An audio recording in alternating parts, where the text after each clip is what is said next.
Ajma'in. A'udzu billahi minasyaitonir rajim. Bismillahirrahmanirrahim. Assalamualaikum warahmatullahi wabarakatuh. Alhamdulillahi rabbil alamin. Wassalatu wassalamu ala asyrafil anbiya'i wal mursalin wa ala alihi wa sahbihi ajma'in. Ila hadratin Nabil Mustafa sallallahu alaihi wasallam kafatil anbiya'i wal mursalin wal malaikatil muqarrabin al karubiyyin wa ila روح صاحب هذا الكتاب وإلى أولياء الله الصالحين والعلماء العاملين شيء لله لهم الفاتحة. أعوذ بالله من الشيطان الرجيم. بسم الله الرحمن الرحيم. الحمد لله رب العالمين الرحمن الرحيم مالك يوم الدين إياك نعبد وإياك نستعين اهدنا الصراط المستقيم صراط الذين أنعمت عليهم غير المغضوب عليهم ولا الضالين. Amin amin ya rabbal alamin. Alhamdulillah summa alhamdulillah. Yang saya muliakan Tuan Pengerusi Barisan Ahli Jawatan Kuasa, Tuan Imam, Tuan Bilal, para asatizah, ustaz, ustazah, para alim ulama, para awliya ilah salihin, seterusnya tuan-tuan, puan-puan, ayah-ayah, ibu-ibu yang dirahmati dan diberkati Allah Subhanahu wa taala. Alhamdulillah, pertama dan selamanya kita panjatkan kesyukuran kepada Allah Subhanahu wa taala kerana dengan limpah kurnia hidayah, taufik, keizinan Allah Subhanahu wa taala dapat sama-sama kita menunaikan solat pada maghrib secara berjemaah dan sama-sama kita berada dalam satu majlis perkongsian ilmu. Insya-Allah mudah-mudahan keberadaan kita di rumah Allah dalam majlis yang mulia, majlis ilmu, kita diberkati, dirahmati dan diradai Allah Subhanahu wa taala, dipermudahkan urusan kita, diberikan kesembuhan segala penyakit kita kan. Amin ya rabbal alamin. Jadi insya-Allah kita nak sambung perbincangan kita tentang akidah tauhid ahli-sunnah wal jamaah. Kita sampai di sifat kedua Tuan Haji kan. Sifat kedua adalah sifat yang pertama dah habis, sifat Allah Subhanahu wa taala yang mulia, yang agung, iaitu wujud. Wujud ada kan. Wujud ada, hukum dia wajib. Wajib bagi Allah Subhanahu wa taala wujud, mesti. Dan dalil kita kena tahulah kan, untuk sebagai tuntutan fardu ain kita kena tahu juga dalil. Dalilnya apa Tuan kita kata alam ini. Alam ni lah sebagai dalil kewujudan Allah Subhanahu wa taala. Apa kaitan dia? Dia bagi dua jalan kan. Dua jalan untuk kita pasak akidah. Pertamanya dari segi ada dan tak ada alam kan. Bila ada, mesti ada yang menjadikan dia, penciptakan dia. Tak boleh jadi dengan sendiri alam ni. Yang kedua, barunya alam. Baru ni maksudnya ada permulaan Tuan Haji kan. Ada permulaan. Sebelum ni tak ada, sekarang ada, makhluk lah itu. Ataupun alam dia panggil, makhluk lah. Alam ni selain daripada Allah Subhanahu wa taala dipanggil alam kan. Hanya Allah Subhanahu wa taala saja yang qadim. Ingatkan situ. Jadi kalau baru, mesti ada orang yang memperbaharukan dia. Siapa? Allah lah Subhanahu wa taala. Boleh kan? Wujud. Pegang dah. Boleh pegang dah tu situ Tuan Haji kan. Ayah-ayah, ibu-ibu yang dirahmati Allah. Boleh pegang, ikat kemah dalam hati untuk pasak satu ikatan akidah kita terhadap Allah Subhanahu wa taala dalam satu sifat wujud. Boleh situ. Lepas tu yang kedua. Kedua muka surat 14 lah kalau kitab saya ni. Kedua, kidam, artinya sedia dan dikendaki dengan dia sedia yang zati, dan maknanya ketiadaan permulaan bagi wujud. Artinya tiada mendahulukan ada Allah itu oleh Adam, dan keluar dengan sedia yang zati itu sedia yang zamani, iaitu panjang masa serta terdahulu Adam, maka tiada dikehendaki di sini, dan mustahil lawannya iaitu hulus, artinya baharu. Boleh? Kan? Boleh faham tu kan? Baca tu aja kan? Ayat-ayat ibu-ibu yang dirahmati Allah. Cuma bahasa ni bahasa lama lah. Syekh Ahmad Zain Al-Fatani rahimahullah wa nafa'ana bihi wa bi ulumihi fid darain amin ya rabbal alamin. Kita dah habis yang pertama, tuan-tuan, ayat-ayat ibu-ibu yang dirahmati Allah. Sekarang masuk sifat yang kedua. Kaitan dia kalau kita tengok kan, pertama sifat wujud. Katalah satu wujud kan, kita dah pasak. Kenapa ni? Kenapa para ulama kan dia kumpul sampai 20? Kan 20. Kalau kira satu sifat wujud dah cukup lah untuk kita pasak yang Allah Subhanahu Wa Taala ni ada. Tuan je kan? Satu sifat wujud kita dah yakin dah, tekok kemah pegang dalam hati wujud Allah dah cukup lah. Kan? Maksudnya kita beriman dah kepada Allah Subhanahu Wa Taala yang ada. Tapi tak boleh juga tuan, tak cukup. Dia kena ada lagi sifat 19 lagi untuk sempurnakan akidah tuan je kan. Dengan satu sifat dia yakin tak cukup lagi tuan je. Tak kira lagi yang tuntutan fardu ain dia kena tahu kan, tahu hukum, tahu sifat, tahu dalil. Satu tak cukup, kena tambah lagi wujud. Sebab apa? Sebab kemungkinan akan berlaku pada seseorang mukallaf tadi, seorang hamba manusia, akan datang ragu-ragu. Ragu-ragu kan? Ragu macam mana? Betul, yakin Allah ada. Tapi ada tu macam mana? Kan? Akan ada syubhah dia panggil. Syubhah, kesamaran dalam keimanan dia. Aja macam mana? Adakah ada macam kita ni kan? Dulu tak ada, baru ada. Ataupun lepas ni akan tak ada. Boleh tuan je kan? Ayat-ayat ibu-ibu yang dirahmati Allah. Jadi nak pasak lagi, nak kuatkan lagi, nak kemahkan lagi akidah, ambil lagi sifat kedua, kidam. Dan kidam ni sangat berkait rapat dengan wujud. Tuan je kan? Wujud adanya Allah, kidam kena ada satu lagi sifat yang qadim, kidam, untuk kita nak pasak akidah. Tengok kata tuan kitab kedua.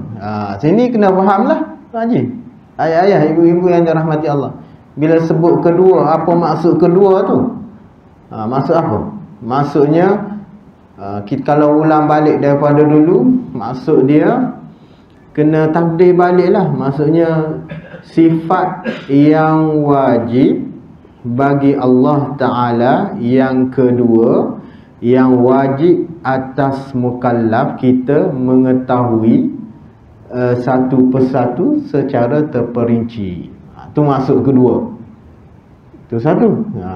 Lepas ni pun samalah ketiga. Apa maksud ketiga? Maksud dia sifat yang wajib bagi Allah yang ketiga, yang wajib atas mukallaf untuk dia tahu secara terperinci.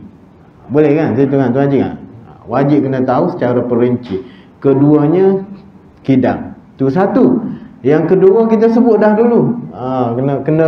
Kena ulang-ulang tuan Haji kan, supaya ingat, supaya kita bersihkan sungguh Allah Subhanahu Wa Taala dengan sifat-sifat keagungan Allah ni Subhanahu Wa Taala. Apa maksud kedua?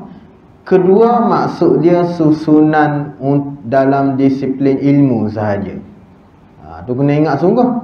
Susunan dalam disiplin ilmu sahaja, tartib zikri, ataupun susunan yang para ulama susun untuk sebut bagi kita faham sahaja. Boleh situ kan tuan kan? Bukan bermaksud sifat kedua bagi Allah. Boleh faham tadi? Bukan bermaksud sifat pertama wujud, selepas wujud kidam. Ada kidam, bukan macam tu. Sebab apa bukan macam tu? Ulang tanya, selalu tanya tu aja kan. Nak refresh balik kan. Sebab apa? Sebab dia akan berturutan, kan? Satu selepas satu, dua berturutan. Bila berturutan tu sifat siapa? Sifat makhluk tu haji, kan? Satu lepas satu, dua lepas dua, tiga lepas tiga, empat tu makhluk. Allah Subhanahu Wa Taala tak layak sifat macam tu. Tu kena pegang sungguh, kena bersihkan sungguh. Sebut je 1, 2, 3, tapi dalam iktikad, dalam hati kita tahu yang susunan ni hanya untuk kita faham dalam disiplin ilmu tauhid saja. Bukan bermakna sifat wujud dulu baru kidam. Kan? Ataupun sifat wujud selepas tu sifat kidam, bukan macam tu sifat hakikat sebenar sifat Allah Subhanahu Wa Taala. Boleh tuan je kan? Ayat ibu-ibu yang dirahmati Allah, yang tu kena ingat sungguhlah. Sebab apa? Allah Subhanahu Wa Taala ni dasar dia, kita ada satu sifat yang tak sama dengan makhluk. Apa dia? Mukhalafah. Yang keempat lepas tu kan, mukhalafatuhu ta'ala lil hawadis. Allah Subhanahu Wa Taala tak sama bersalahan langsung dengan makhluk. Tu kena tekan langsung. Sikit pun tak sama. Kalau makhluk ni berturutan, Allah tidak. Kalau makhluk ni bertempat duduk macam kita, Allah tidak macam tu. Kalau makhluk ni ada arah atas, bawah, kiri, kanan, belakang, Allah tidak macam tu. Bersih, nak bersihkan sungguh sifat Allah Subhanahu Wa Taala. Kalau kita ni bermasa, Allah tidak macam tu. Kan, pukul 1, pukul 2, lepas ni, tidak macam tu Allah Subhanahu Wa Taala. Allah ni qadim, mulia. Boleh tuan je kan? Pasak sungguh akidah, bersih sungguh, bagi bersih sungguh dengan sifat Allah Subhanahu Wa Taala. Mudah-mudahan bila kita kembali kepada Allah Subhanahu Wa Taala, masuk dalam alam barzakh, bawa akidah tauhid yang suci sungguh bila berhadapan dengan Allah Subhanahu Wa Taala. Boleh kidam? Yang kedua, okey, boleh ya? Kidam, erti kidam. Apa? Kalau kita Jawi dia tulis qaf, dal, mim. Bacanya kidam. Kidam kan? Jangan baca qadam. Kalau Jawi lah, kalau Rumi tak ada masalah. Sebab kalau qadam makna lain. Tapak kaki itu kan.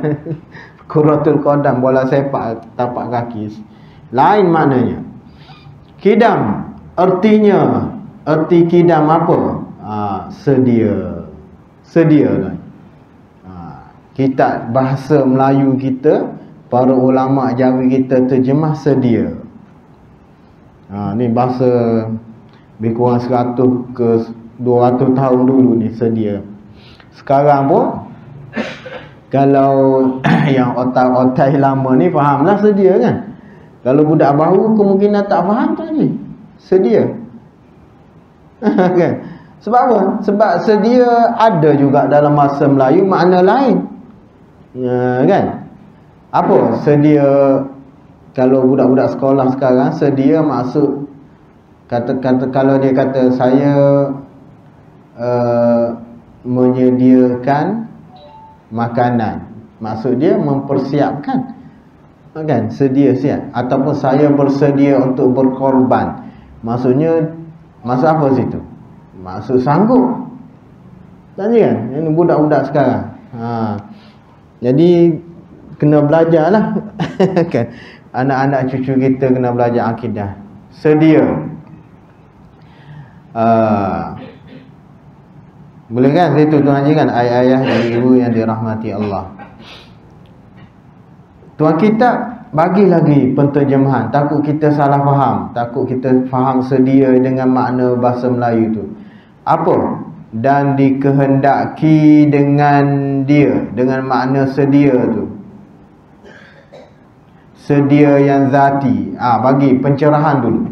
Maksud sedia dekat sini maksudnya sedia yang zati. Sama dengan wujud dulu. Wujud yang zati. Apa maksud wujud yang zati? Wujud yang hakiki. Wujud yang hakiki, yang asli, yang hakikat sebenar kewujudan. Yang ni sedia kala lah biasa kita sebutkan. Sedia kala maksudnya ya, sedia hakiki yang sebenar, sedia yang hakiki. ataupun sedia kala yang sebenar, ataupun sedia kala yang asli, yang sungguh pun boleh. Boleh. Sedia kala yang sungguh. Boleh kan tuan haji kan? Ayat-ayat ibu-ibu yang dirahmati Allah. Dan maknanya terang lagi. Tuan kita ni Syekh Ahmad Al-Fatani rahimahullah, dia bagi tahu lagi, nak suruh kita faham lagi. Takut masih tak faham kan, sebut sedia saja. Apa makna sebenar sedia ataupun kidam? Kidam ni bahasa Arab lah. Makna sebenar bahasa Melayu sedia. Dan maknanya, makna sedia yang zati tadi, ketiadaan permulaan bagi wujud. Tak ada mula wujud. Boleh ambil dari situ kan. Bila sebut kidam dalam bahasa Melayu makna sedia, makna apa? Makna dia tak ada permulaan dalam kewujudan Allah, bagi wujud Allah. Nampak tu kaitan dah ikat dah dengan wujud.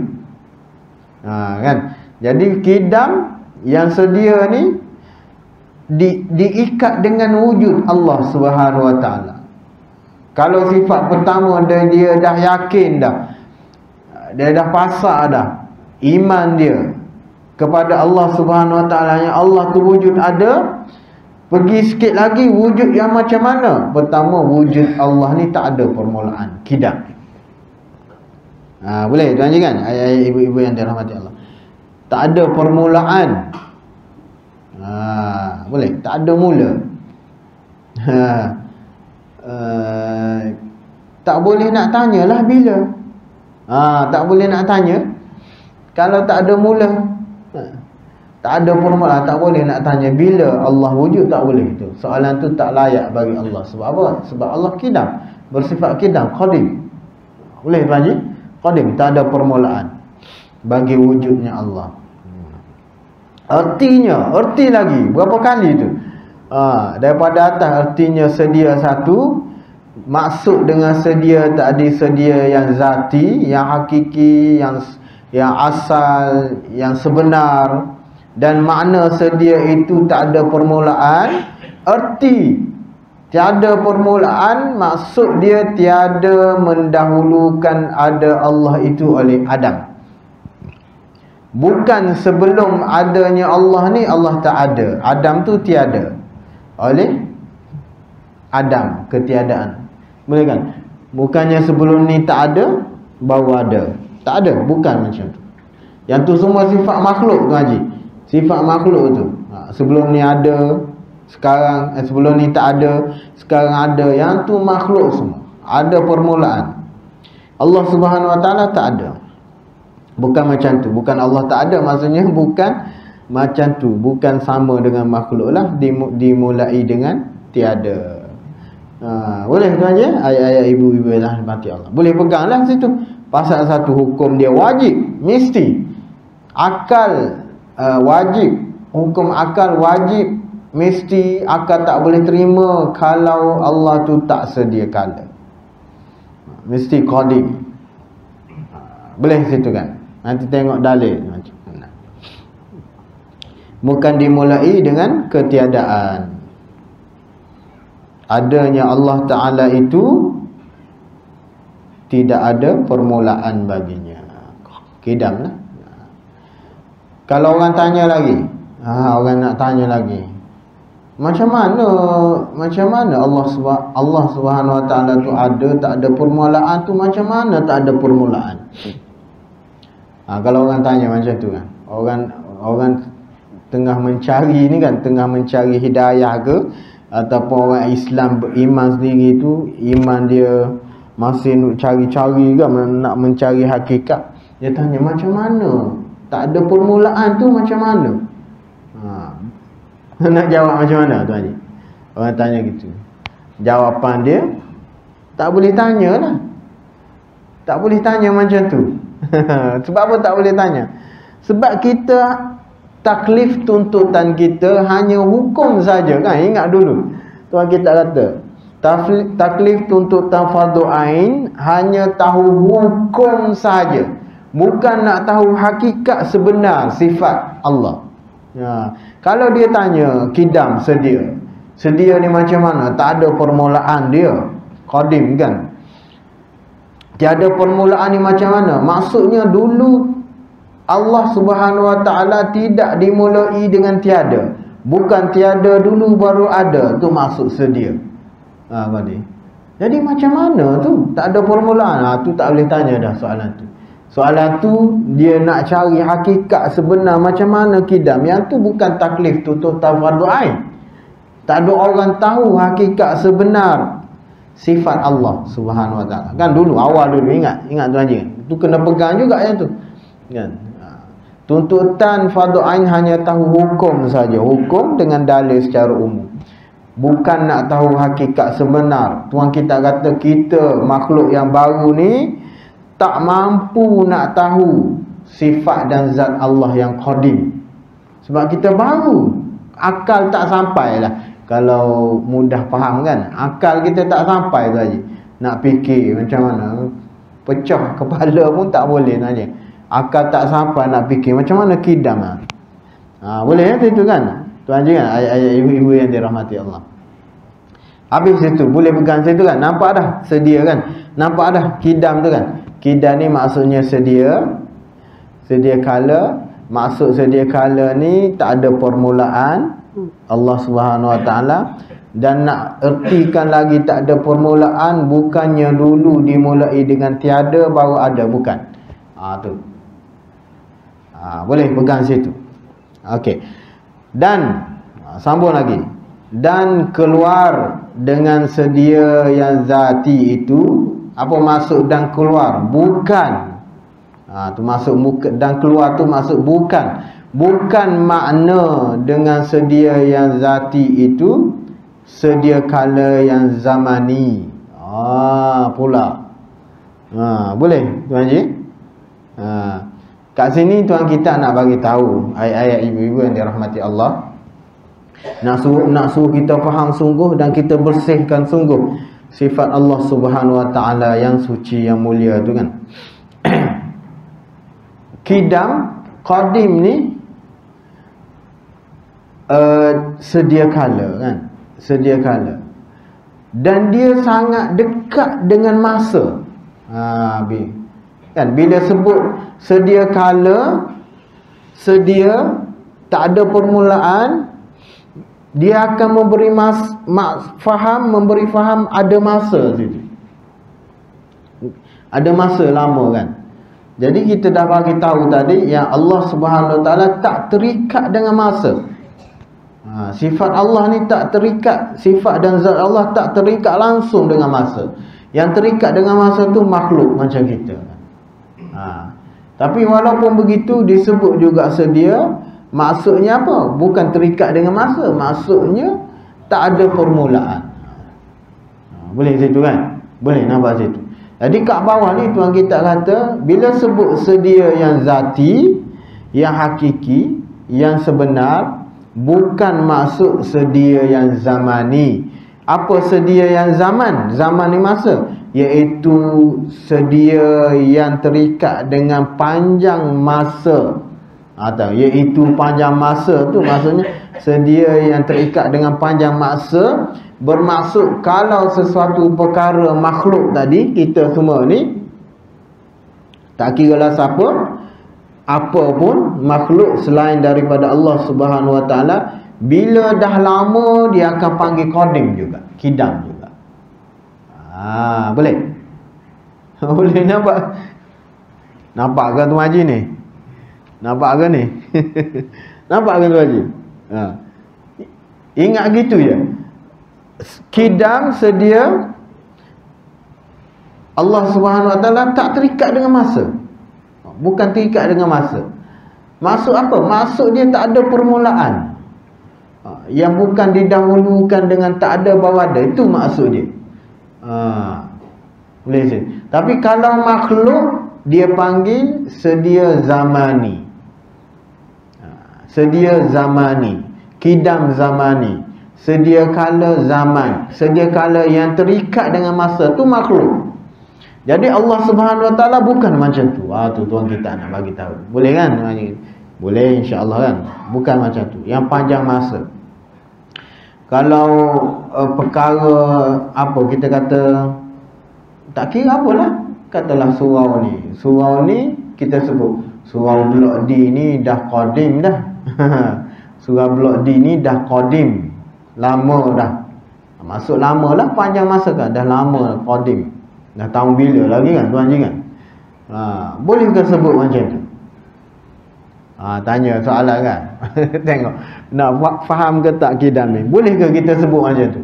Kata surau Blok ni dah qadim, dah lama. Kalau perasan tuan kan, ayah-ayah ibu-ibu yang dirahmati Allah, AJK masjid tu, Ustaz Hamdan jenazah tu kan, pergi depan kedai dia kan, tengok banner dia tulis apa? Waris Qadim. Perasan tuan je? Waris Qadim. Boleh ke tulis Qadim? Boleh ke? Tanya salah, boleh ke tuan je? Tanya Abah Hamdan, boleh tak? Kan? Kalau kita bahas dari segi sifat Allah Subhanahu wa ta'ala, qadim siapa? Allah saja. Allah saja. Maksudnya tak ada zat lain, tak ada makhluk lain, tak ada sifat lain yang qadim sebagaimana zat dan sifat Allah Subhanahu wa ta'ala. Allah Subhanahu wa ta'ala yang agung saja bersifat qadim, yang tak ada mula, tak ada permulaan dan tidak terikat dengan masa, tidak didahului dengan tidak ada bawada, tak ada. Allah Subhanahu wa ta'ala. Tapi macam mana boleh Ustaz Abdan tulis waris qadim tu? Sebab sifat qadim hanya untuk Allah, bukan untuk makhluk. Macam mana tadi? Macam mana? Jadi tuan kita ni bagi tahu dah. Kalau orang belajar akidah ni, dia tahu. Dia kata jadi iaitu qadim zamani. Makhluk pun ada juga qadim, tapi qadim yang bermaksud lama. Qadim ni lama lah. Qadim lama. Kidam ni lama, bermaksud lama, yang terikat dengan masa tu makhluk. Dia panggil qadim juga, tapi zamani, zaman yang terikat dengan masa. Boleh faham situ tu aja kan? Biar nak beza sungguh dengan qadim Allah Subhanahu wa ta'ala. Qadim Allah, kidam, sifat kidam Allah, maksud dia tak ada permulaan, bukan bermaksud lama. Lama tak boleh. Sebab bila sebut lama, dia akan memberi faham masa. Kan? Lama ni dia akan beri faham masa. Jadi masa tak layak bagi Allah Subhanahu wa ta'ala, tu sifat makhluk. Boleh boleh tuan je kan, ayah ibu-ibu. Jadi qadim zamani, dan qadim yang terikat dengan masa ni hanya untuk makhluk, bukan Allah Subhanahu wa ta'ala. Boleh. Sebab itulah tuan kita kata dan keluar daripada makna kidam Allah yang sedia, yang zati. Qadim Allah yang tak ada permulaan, dia panggil zati. Kalau kita qadim zamani, iaitu terikat dengan panjang masa. Boleh situ kan tuan kan, ayah-ayah ibu-ibu yang dirahmati Allah. Kita dalam fiqh ada tuan ni. Kalau buka kitab fiqh, kalau kita buka kitab fiqh kan, contohnya contoh apa ulama tulis dalam kitab fiqh, contoh katalah bab nikah. Dalam bab nikah ada seorang suami, katalah dia kahwin 3, kan, 3 ataupun 4, tak kira lah. Lepas tu dia sebut, dia kata dia buat ta'liq cerai, tolak kan, ta'liq. Dia kata kalau saya masuk dalam rumah saya, contohnya, ataupun kalau saya masuk dalam rumah jiran sebelah, tertalak isteri saya yang lama, yang mana satu tercerai? Dalam 4 orang tu yang mana cerai? Dalam bahasa Melayu macam tu lah bahasanya. Kalau saya masuk rumah jiran sebelah saya, tercerai isteri saya yang lama, tu bahasa Melayu. Kalau dalam ayat bahasa Arab, kalau saya masuk rumah jiran sebelah, jatuh talak, cerai, isteri saya yang qadim, dia guna. Dia guna qadim, lama. Yang mana tertalak kan antara 4 orang ni? Ulama bahas kan, ulama kaji. Lalu ulama buat panduan, garis panduan yang dah berkahwin setahun lebih semua tercerai. Buat dalam kitab fiqh kan. Selamatlah isteri muda, bini muda dia kalau lah tak sampai setahun lagi kahwin. Kalau semua dah ni, semua tertalak semua. Dia masuk, dia ta'liq kan. Dia ta'liq dengan perbuatan, dia masuk, jatuh talak. Boleh. Yang tu qadim apa tu? Qadim zamani. Qadim yang terikat dengan masa. Ulama buat garis panduan dalam mazhab kita lah, setahun lebih, setahun ke atas. Kalau yang nikah sebelum tak sampai setahun, tak jatuh talak isteri dia. Tu perbahasan fiqh lah. Tapi nak bagi tahunya, yang tu qadim juga. Talaq tu zaujati ke contoh kan. Qadiman ke macam mana lah ayat dia kan, tak ingat. Gitulah. Boleh situ kan ayat-ayat ibu-ibu yang dirahmati Allah. Macam tadi lah kita kata surau ni qadim. Boleh ke? Boleh. Tapi kena ingatlah, kena iktikad dalam hati, kena niat dalam hati yang kita sebut qadim tu bukan qadim zat Allah. Qadim apa? Qadim lama. Qadim kidam, surau ni dah lama, boleh juga dipanggil qadim. Macam waris qadim tu kan. Gitulah kot. Mana dia? Boleh ayat-ayat ibu-ibu yang dirahmati Allah. Iaitu panjang masa, qadim zamani serta terdahulu Adam. 2 ciri. Ni sifat 2 ciri. Qadim, kidam yang bagi makhluk ni dia satu terikat dengan masa, kena lama. Bila masa lama dia panggil qadim. Yang kedua, dia didahului dengan Adam. Sebelum tu dia tak ada. Baru ada. Makhluk macam tu lah kan. Makhluk sebelum ni kita semua ni tak ada. Bila Allah Subhanahu Wa Taala ciptakan, jadikan kita, baru ada. Lepas tu lama. Dengan lama masa tu qadim, dan sebelum ni kita tak ada, iaitulah baru. Maka tiada dikehendaki di sini, bukan masuk. Boleh. Maka tiada dikehendaki di sini bukan maksud qadim yang zati kidam bagi Allah Subhanahu Wa Taala. Boleh situ kan? Haji, ayat-ayat ibu-ibu yang dirahmati Allah. Yang penting kita tahulah bila sebut kidam, sifat Allah Subhanahu Wa Taala kedua yang bermaksud sedia. Ada setengah kitab tulis sedia kala dulu. Apa maksud sedia ni? Sedia ni tak ada permulaan bagi Allah Subhanahu Wa Taala. Apa maksud tak ada permulaan ni? Maksudnya sebelum ni bukan didahului dengan tiada, baru ada. Itu sifat Allah Subhanahu Wa Taala yang mulia, yang agung. Boleh kan situ? Dan mustahil lawannya, kita nak insya'. Dan mustahil lawannya ialah hudus. Lawan dia apa? Mustahil. Yang tadi wajib bagi Allah. Lawan apa? Lawan maksudnya tak boleh duduk sekali.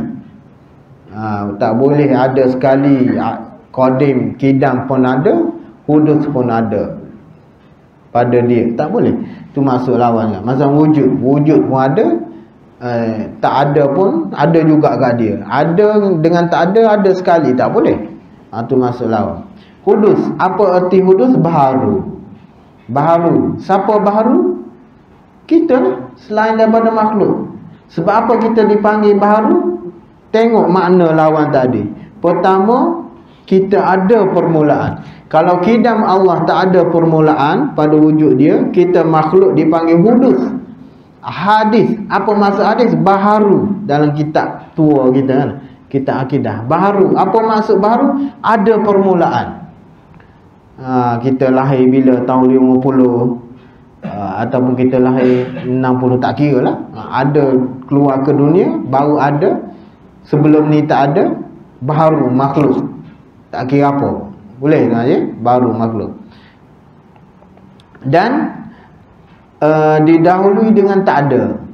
Ada permulaan dan sebelum ni kita tak ada. Barulah dia. Makhluk. Tak kira siapalah selain daripada Allah Subhanahu Wa Taala. Malaikat Jibril sekalipun, Sama juga makhluk juga. Sebab sebelum ni pun dia tak ada, lepas tu Allah ciptakan dia, adalah dia. Baru makhluk. Boleh kan? Ada permulaan dia. Syurga, neraka. Qadim ke? Tak qadim. Semua hadis baru semua. Sebab apa? Sebelum ni, sebelum Allah ciptakan tak ada. Dan bila Allah ciptakan ada. Dan fajar masanya boleh situ kan? Baharu. Ingat dua tu. Ada sebelum ni tak ada, ataupun tak ada sebelum ni, sebelum ada, dan tak ada permulaan. Yang tu baru kidam. Boleh kita ambil? Boleh kan? Dan dalil. Dalil kidam. Kalau dalil wujud, bukti. Bukti kita nak pasak ni. Kalau wujud tadi kita nak pasak, bukti dia apa? Nak meyakini betul Allah tu wujud, alam ni. Sebab apa alam? Sebab tak boleh nak jadi sendiri, mesti ada pencipta dia. Kan? Semua perkara mesti ada pencipta dia. Dan macam mana tahu siapa pencipta? Allah Subhanahu Wa Taala. Rasul datang bagi tahu. Tu wujud. Tengok kidam, bukti kita nak pasak kidam ni. Sedia kala Allah ni, itu bahawasanya jika ada ia baharu. Kalaulah Allah Subhanahu Wa Taala tidak bersifat kidam, dia akan bersifat apa? Baru. Baharu saja. Sebab dua ni je ada. Dua ni, sama ada kidam, sama ada qadim, sedia kala, ataupun baharu, dua je. Kalau tak kidam, qadim, dia akan jadi baharu. Jadi makhluk lah. Kan? Kalau kidam, maka Allah, zat Allah Subhanahu Wa Taala. Jadi jika ada ia baru, katalah, ni dalil akal ni, nak membatalkan sifat-sifat yang lemah bagi Allah Subhanahu Wa Taala. Kalaulah Allah Subhanahu Wa Taala tu baru, hudus, nascaya berhajat ia Allah Subhanahu Wa Taala kepada yang membaharukan dia. Boleh. Ni dalil akal ni. Akidah ni dalil akal dulu. Sebelum masuk dalil nas Quran hadis. Macam wujud juga dulu kan. Macam wujud juga. Ada alam ni mesti ada pencipta dia. Akal kan. Tak boleh jadi dengan sendiri. Barulah datang Quran memberitahu bahawasanya yang mencipta itu Allah Subhanahu Wa Taala. Boleh.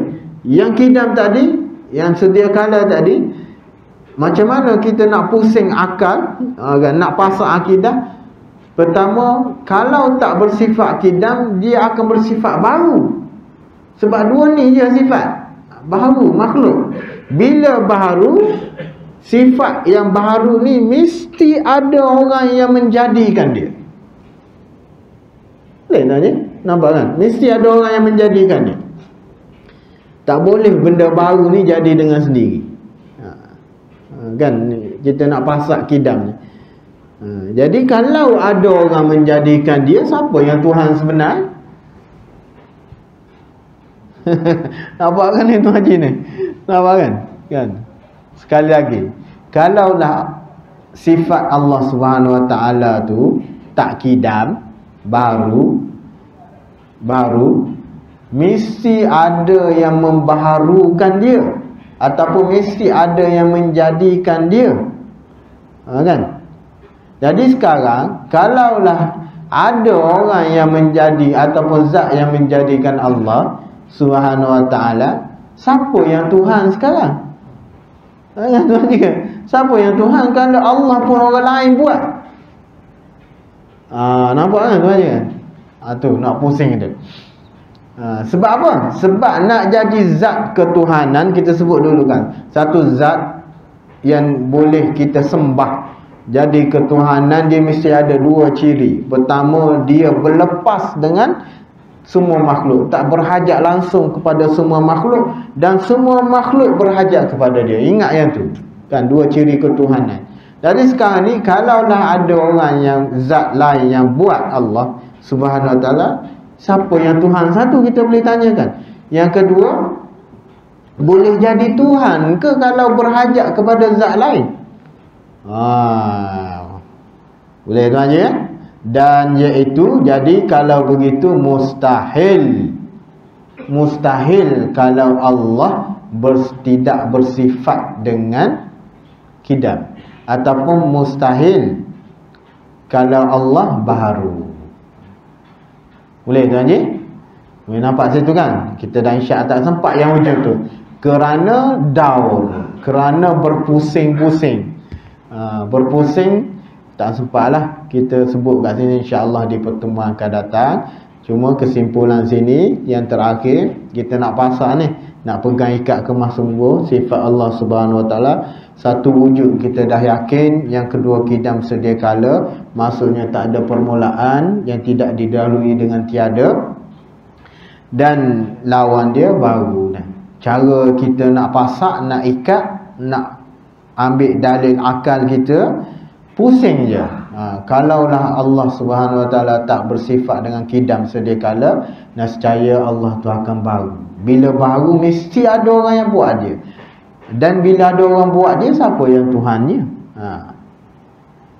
Boleh Tuhan jangan siapa yang Tuhan, dan zat itu akan berhajat kepada zat lain lah untuk ciptakan dia. Jadi dia tak layak jadi Tuhan. Maka mustahil kalau Allah bersifat dengan baru, mesti kena kidam, qadim, yang sedia kala, yang tak ada orang membaharukan dia, yang tak ada orang menjadikan dia, yang tidak dimulai dengan tiada, yang kekal selama-lamanya, iaitulah zat yang mulia, yang agung, iaitulah Allah Subhanahu Wa Taala. Terkurang tersalah saya mohon maaf, yang baik itu dari Allah Subhanahu Wa Taala.